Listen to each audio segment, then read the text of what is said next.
All right, I'm back. The last video ended extremely suddenly. These can only be 15 minutes long total. So as soon as I get to, 14:55, I just got to cut it no matter what. So I just want to take 30 seconds and just kind of recap the very, very end of what happened in the last one. So this is working with, right, the integral x squared over root 4 minus x squared dx. We have all of our different triangle setups with these substitutions. We ended up, right, after we did that with essentially the integral of sine squared times 4.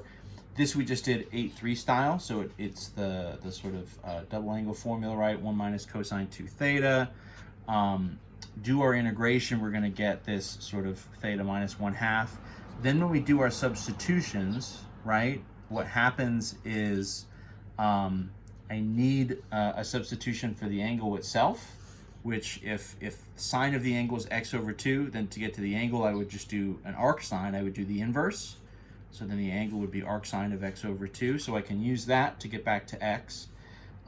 Sine of 2 theta, this being 2 theta, normally what I would do if I have a sine, a cosine, a tangent, or whatever, is I would just go back up to the triangle and pull it directly from there.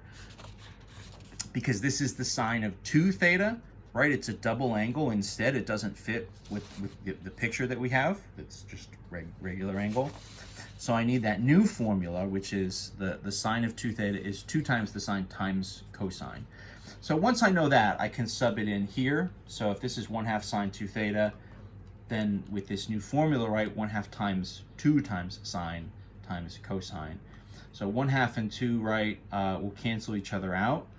The sine of theta, if I go back here, right, obviously this is all from my original, but from, again, just from the perspective of SOHCAHTOA, would be x over 2, the opposite over the hypotenuse, x over 2, and then cosine of theta would be my adjacent, right, my root over the hypotenuse over 2. So what I end up with, right, 2 times the arc sine, right, x over 2, oh, and I screwed something up, right? This is 2 on the outside, right?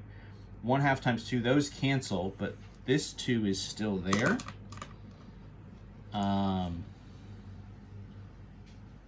So maybe I'll throw parentheses around this. So then that's going to be, right, simplified. This is sort of x times the root. This is over 4 times 2. The final version is just that x times the root 4 minus x squared over 2 plus big C. So I just wanted to take a minute to kind of just more slowly and less frantically talk through the end of that one. And rather than set myself up for failure by starting a new one right now, I'm going to pause this video and then we'll start a new one from the beginning.